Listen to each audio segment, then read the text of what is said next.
There are places that don't collapse in a single moment. They don't burn, they don't explode, they don't vanish overnight. They simply stop being defended. This land once held power, real power. Laws were written here. A state was governed here. Decisions made on this ground shaped the future of millions. And yet today, almost no one comes looking for it. No preserved Capitol building, no restored streets, no monument announcing what was lost. Just quiet ground, broken foundations, and a river that never left. This was Cahaba.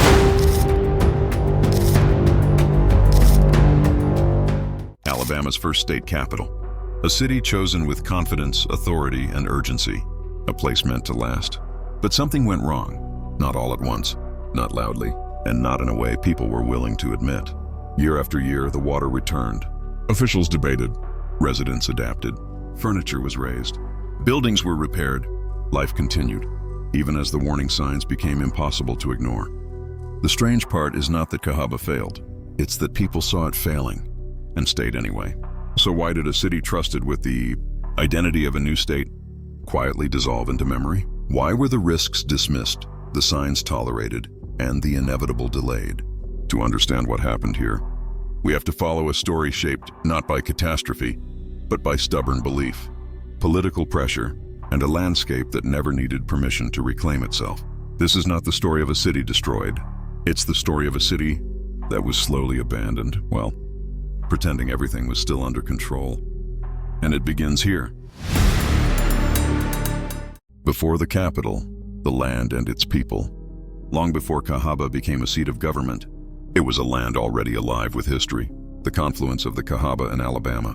Rivers had long been home to indigenous peoples, the Muskogee, Creek, nation among them, who understood the rhythms of the rivers, the fertility of the floodplains, and the hidden dangers that came with them.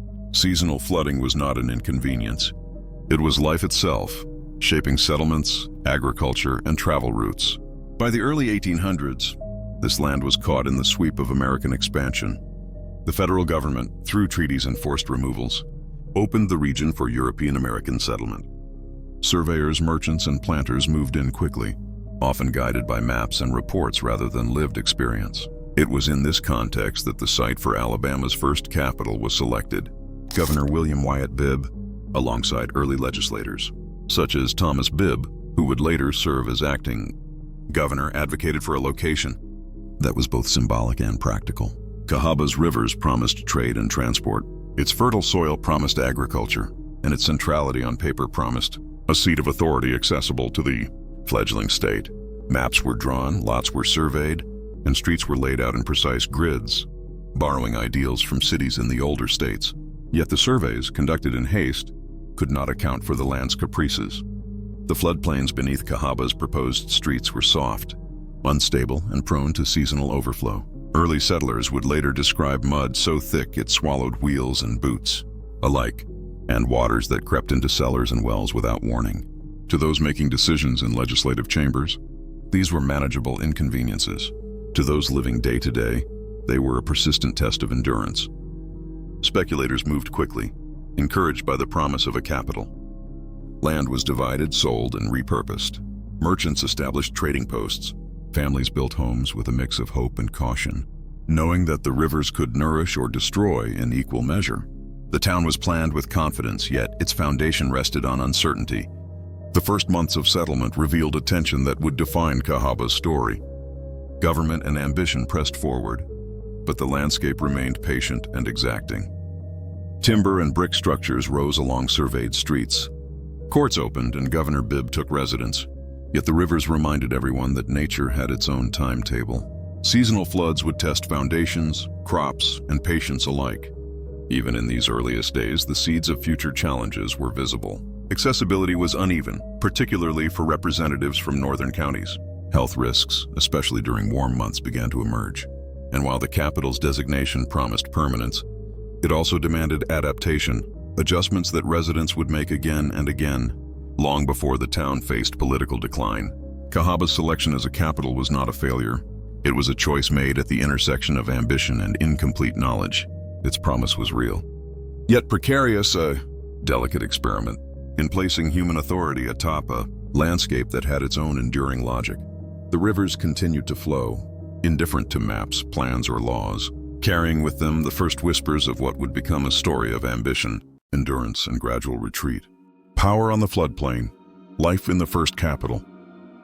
By the spring of 1820, Cahaba was officially alive as Alabama's first capital. Timber-framed legislative halls rose along streets still slick with river mud. And the governor's residence, Governor William Wyatt, Bibb's modest brick home, stood as the symbolic heart of the state. Lawmakers arrived by steamboat, keelboat, and horseback, carrying trunks of documents and personal effects. Their presence brought a rhythm to the town. Periods of bustling activity during legislative sessions, followed by stretches of quiet. When the streets seemed almost abandoned, the promise of Cahaba, however, collided constantly with reality. Flooding, though familiar to local farmers, proved a persistent challenge for the seat of government. Records from the period describe legislators wading through knee-deep water after spring rains, attempting to keep documents dry as the rivers crept into streets and homes. The town's grids, so neat on paper, became muddied traps. Foundations settled unevenly in the alluvial soil, brick chimneys cracked, and the first courthouse required repairs almost immediately after completion. Beyond the buildings, life in Cahaba was shaped by the rivers in less visible ways. Mosquitoes thrived in standing water, carrying fevers and chills that left residents debilitated. Waterborne illness struck unpredictably. One local physician, Dr. John W. Moody, recorded cases of intermittent fevers among government officials in the early 1820s, noting that even in the best-kept homes, health is a constant struggle. Families who stayed in town during legislative sessions quickly learned to elevate furniture, cover wells, and anticipate the slow encroachment of water each season. Socially and politically, Cahaba was ambitious yet fragile. Early legislators like Thomas Bibb and John Gale, future governor, voiced private concern over accessibility. Northern representatives faced long, arduous travel. Their journeys could take weeks during high water or poor road conditions. Even as debates over state laws were conducted, murmurs grew about whether Cahaba's riverside location was truly sustainable for a permanent capital. Economically, the town relied almost entirely on its political function. Merchants, innkeepers, and tradesmen thrived only during legislative sessions. When the legislature adjourned, Cahaba became quiet, its streets empty, its inns half vacant. Farmers lived nearby. But trade and commerce beyond the immediate river network were limited. The rivers were supposed to connect Cahaba to the wider world, yet they also isolated it when seasonal fluctuations made navigation treacherous. Despite these challenges, the town's early years were marked by a cautious optimism. Public proclamations emphasized stability and progress. Governor Bibb, in letters to associates in Monticello and other Alabama towns, praised Cahaba as central, convenient, and capable of supporting the dignity of our state government. Private correspondence, however, paints a subtler picture. Officials worried over repeated flooding, the scarcity of quality housing, and the growing difficulty of sustaining trade and residence. Cahaba's identity at this time was paradoxical. It was a capital, a hub of authority, and a symbol of the state's aspirations. Yet it was also provisional, vulnerable, and defined by the very rivers that promised to make it great. The land, patient and indifferent, dictated terms that no law could override. Foundations cracked, roads eroded, and families adapted to the unrelenting rhythm of nature, learning lessons that maps and planners had ignored. Here, in these early years, the first chapter of Cahaba's story was written, not with dramatic catastrophe, but in the quiet persistence of daily life, adaptation, and the slow, inexorable presence of the rivers themselves. And even as the town labored to fulfill its purpose, subtle pressures, political, environmental, and social, were already shaping the question that would come to define its history. How long could a capital endure when nature refused to negotiate? The capital moves, political and social pressures. By the mid-1820s, Cahaba's early optimism was showing cracks that could no longer be ignored. The town had never been large, perhaps 500 to 600 residents at its peak, but it carried the weight of state government. Streets filled with merchants and officials during legislative sessions, yet emptied as quickly as they arrived. The very rhythms that had once seemed manageable were beginning to strain the patience of both lawmakers and citizens alike. Political voices grew increasingly candid. Legislators like Governor Thomas Bibb, John Gale, and other influential figures began to question whether Cahaba's location truly served Alabama's long-term interests. Northern counties, rapidly growing in population and economic importance, were difficult to reach. Representatives endured days of travel through muddy roads and swollen rivers just to attend sessions. Private correspondence reveals frustration. One northern legislator lamented, "Cahaba sits at the mercy of the rivers, distant from the homes and concerns of the people I represent." The rivers themselves, lifeblood and liability, continued to define daily life. Seasonal floods were no longer occasional inconveniences. They had become predictable interruptions. Legislative sessions were delayed, buildings required repeated repairs, and merchants struggled to protect goods. Flood insurance did not exist. The cost of rebuilding fell on local residents or state funds, creating tension over who should bear responsibility. Cahaba's social structure was equally fragile. The town had few cultural institutions, no permanent courts beyond the basic courthouse, and limited commercial depth. Families who had settled for proximity to the legislature found themselves isolated during off-session months. Schooling was minimal and churches were small, leaving little to anchor residents in a town that existed largely to serve government functions. Economic opportunity beyond politics was scarce, reinforcing the town's dependence on official activity. The debate over relocation intensified quietly but steadily. By 1825, Tuscaloosa, on higher ground, more centrally located for the state's growing northern population and accessible by emerging road networks, was gaining favor among influential legislators. Letters between lawmakers and merchants reveal a growing consensus that Cahaba's geography, once seen as a strength, had become a liability. In 1826, the decision was formalized. Alabama's capital would move to Tuscaloosa. The announcement was deliberate but measured. Public documents praised Cahaba's contributions, framing the move as a natural evolution rather than a critique. Yet for the residents and the families who had invested in the town, the shift was profound. Government employees departed. Merchants lost their primary clientele. Streets emptied and homes, once bustling with political life, became quiet. Cahaba did not vanish immediately. It continued as the county seat, and a small population remained, farming the surrounding land and maintaining what institutions they could. Yet the town's dependence on political authority had been exposed. The removal of government revealed its fragility. Infrastructure already compromised by floodplains became harder to maintain, trade diminished, and population slowly declined. This period marked a subtle but pivotal transformation. Cahaba was no longer a capital, yet it was not yet abandoned. Its identity shifted from a seat of power to a community negotiating survival, reshaping social and economic life in response to forces beyond its control. The rivers continued to rise and recede, indifferent to legislative decisions, and the land reminded all who remained that permanence had never been guaranteed. And as the town adjusted to life after power, broader events, war, economic change, and evolving transportation networks would soon confront Cahaba with challenges that no planning or resilience could fully mitigate. After power, after war, survival in decline. After the capital moved to Tuscaloosa in 1826, Cahaba entered a slow, persistent struggle to redefine itself. No longer the political heart of Alabama, the town became a community suspended between purpose and obsolescence. Families who had once relied on legislative sessions for commerce turned back to agriculture, working small plots along the floodplain, their fortunes subject to the rhythms of the rivers that had shaped the town since its founding. Through the 1830s and 1840s, Cahaba maintained modest life as a county seat. Courts continued, taxes were collected, and merchants served local needs. But the limitations imposed by geography were unrelenting. The rivers that had promised commerce also constrained it. Seasonal floods damaged roads, isolated farms, and made trade slow and unpredictable. Letters from merchants of the era describe freight lost to waters, delays measured in weeks, and townsfolk left to repair what the river steals. The Civil War brought a temporary and unexpected shift. In 1863, the Confederate government established a prison on the outskirts of Cahaba for Union soldiers, known later as Castle Morgan.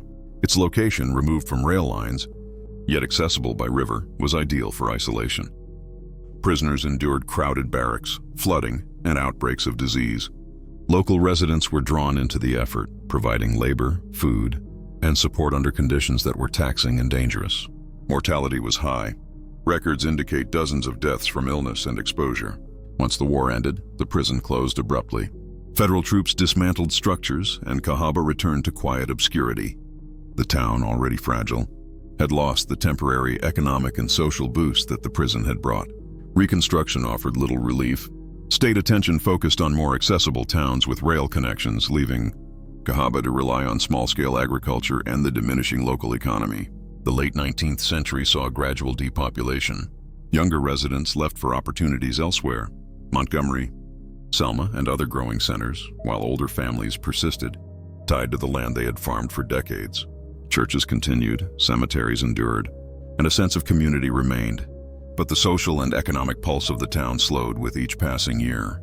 Homes were repaired less frequently, streets fell into disrepair, and public buildings began to crumble without sufficient resources for maintenance. Cahaba's story in this era is one of quiet resilience against inexorable decline.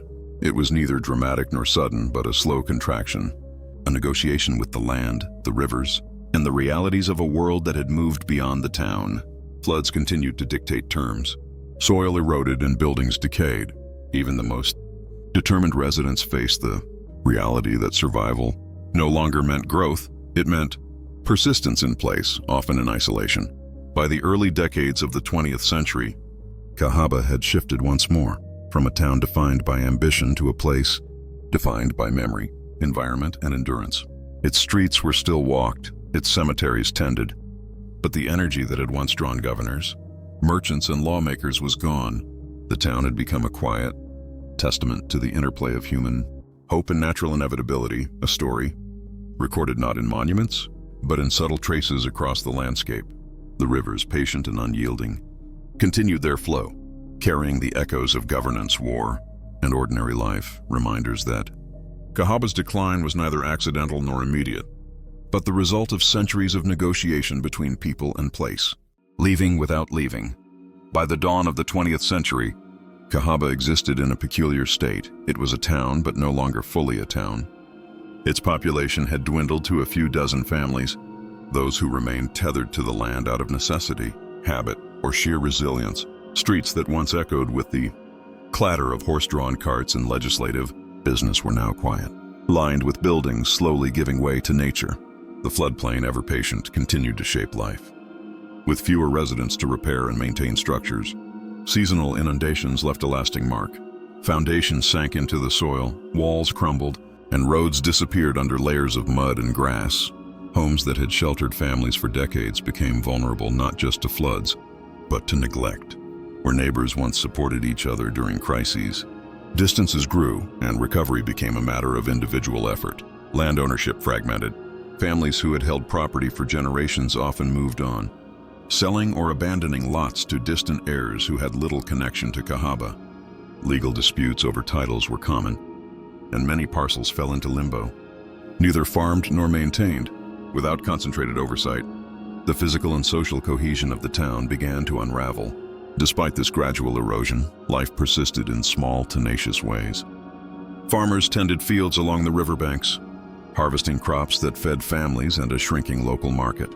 Churches continued to gather, keeping faith and community alive in modest, humble buildings.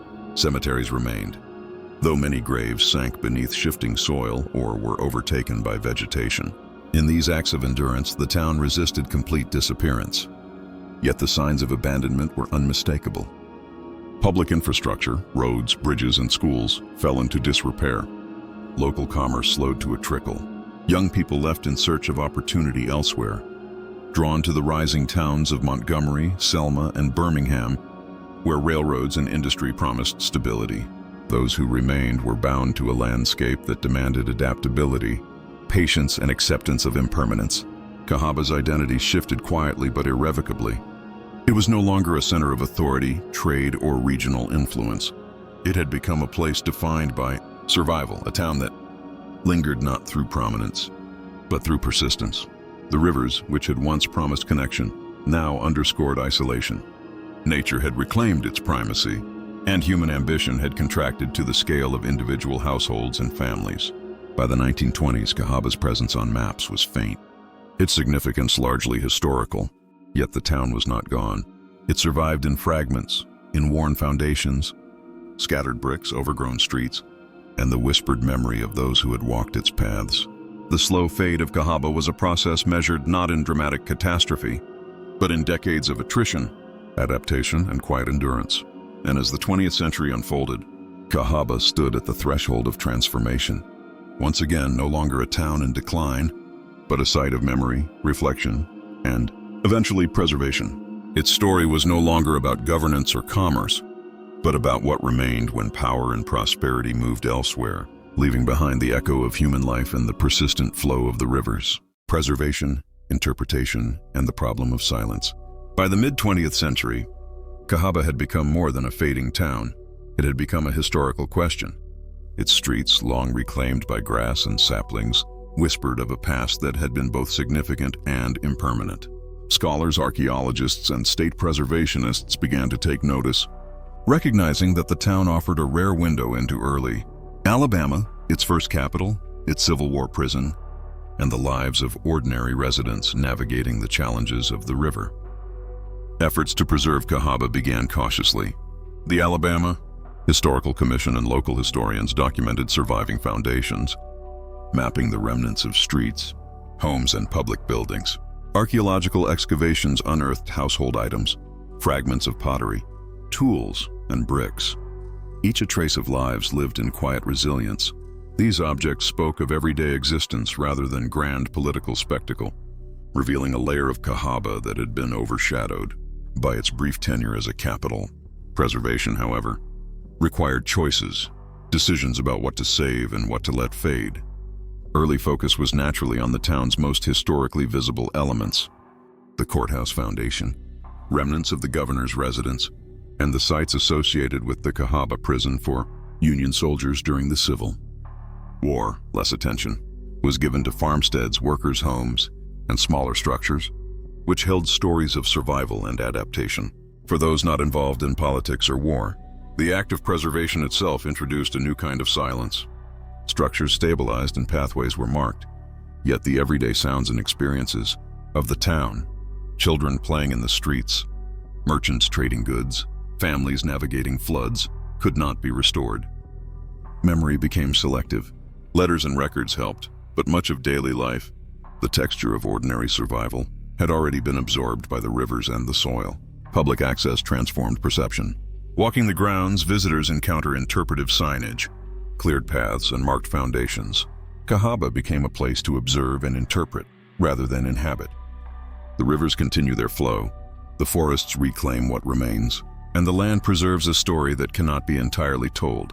Scholars may read records of Governor William Bibb, John Gale, or the administrators of the Cahaba prison, yet the voices of farmers, laborers, and ordinary townspeople emerge only faintly, filtered through the fragmentary nature of historical preservation. Cahaba's preservation thus became a negotiation between memory and materiality. What survives tells a story of ambition, governance, war, and survival, but also of absence. The land itself insists on its narrative. Structures decay, foundations settle, and floodplains reclaim ground once cleared by human hands. Preservation captures only fragments, leaving gaps that history must interpret carefully. And in these gaps, a question endures. What does it mean to remember a place that no longer exists as it once did? How do we honor the lives, struggles, and quiet resilience of those who remained long after the capital moved, long after commerce faded, long after the floodwaters reshaped the town? Cahaba, in its preserved silence, offers no simple answer, only the invitation to witness, reflect, and listen to the echoes that the land still carries. The land that remembers. Cahaba does not announce itself as a ruin. There are no towering walls or dramatic silhouettes rising against the sky. Instead, it reveals itself slowly, almost reluctantly, to those willing to look closely. What remains today is not a town frozen in time, but a landscape that remembers, quietly, unevenly, and without explanation. Walking through Cahaba, the first sensation is absence. Streets once measured and surveyed have softened into faint depressions in the earth. Foundations emerge at odd angles, brick outlines barely breaking the surface, as if the town is trying and failing to rise back into view. The rivers still bend around this land as they always have, their slow movement unchanged by the laws once written nearby. Nature has not erased Cahaba in a single act. It has absorbed it patiently and completely. The ground itself becomes a map of forgotten lives. Slight rises mark where homes once stood, Shallow pits reveal collapsed cellars. A scatter of bricks hints at a courthouse, a shop, a residence where ordinary routines once unfolded. Cemeteries interrupt the landscape with unsettling clarity. Gravestones tilted, sunken or overturned, names worn thin by water and time. Some belong to prominent figures, early legislators, officers, landowners. Most do not. They mark people whose lives were never recorded beyond birth and death, whose stories survive only in the soil. Archaeologists working here describe Cahaba as incomplete by design, not because the town failed to exist, but because history itself is selective. Excavations have recovered broken cups, rusted nails, pottery fragments, buttons, tools, evidence of meals eaten, clothes worn, work performed. These objects tell stories of adaptation and endurance rather than power. Yet for every artifact uncovered, countless others have been lost to floods, erosion, and shifting riverbanks. The past here is tangible but never whole. This incompleteness creates a quiet tension. Cahaba feels suspended between discovery and disappearance. A single excavation can reveal a forgotten well or a buried foundation, reshaping what historians thought they knew. The town refuses to be fully explained. Each layer uncovered raises new questions rather than offering closure. In this way, Cahaba remains active, not as a living town, but as a continuing investigation. Preservation efforts have tried to stabilize what remains.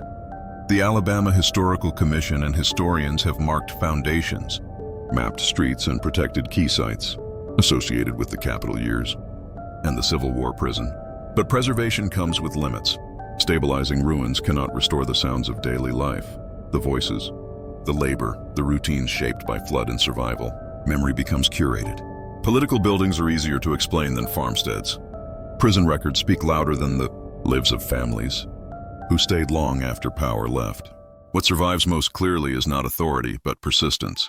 After the capital moved, after war passed through, after trade and population declined, people remained here, not out of ambition, but attachment. They planted crops, repaired homes, buried their dead, and lived with the understanding that the rivers would always decide more than maps or laws ever could. These lives rarely appear in official records, yet they are written into the land itself. Cahaba's legacy is not simply that it failed as a capital. That interpretation is too narrow. Its true significance lies in what it reveals about human ambition placed against environmental reality. The town was planned carefully, governed deliberately, and supported with confidence, yet none of that outweighed geography. Floodplains do not negotiate. Rivers do not adapt to political necessity. Over time, authority yielded to inevitability.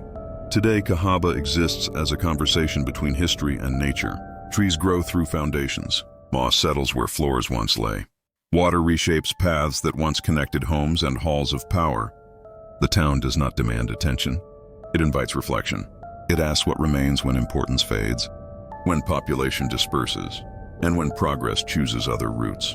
There is no dramatic ending written into the landscape. Cahaba did not collapse. It thinned, retreated, and settled into memory. Its story continues not as a warning, but as a quiet record of endurance and impermanence.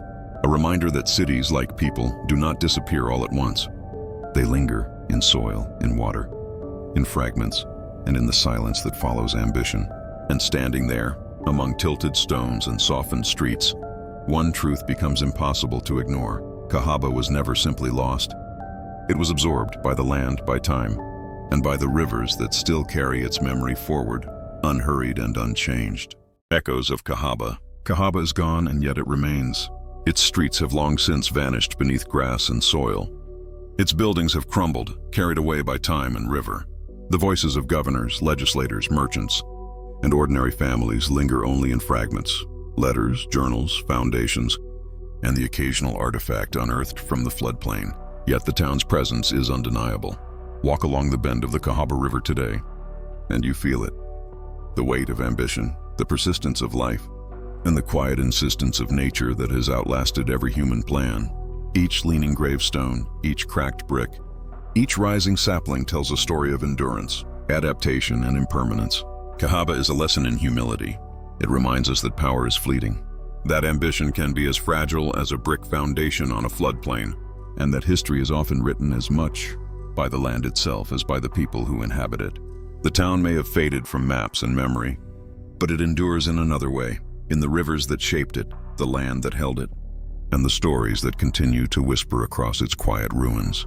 And perhaps in that enduring presence, Cahaba achieves a kind of immortality. Not in monuments or legislation, but in memory, reflection, and the subtle, haunting beauty of a place that once held the promise of a state and now holds only the quiet, patient weight of history itself. The capital that time forgot may be gone, but its echoes remain, waiting for those willing to listen.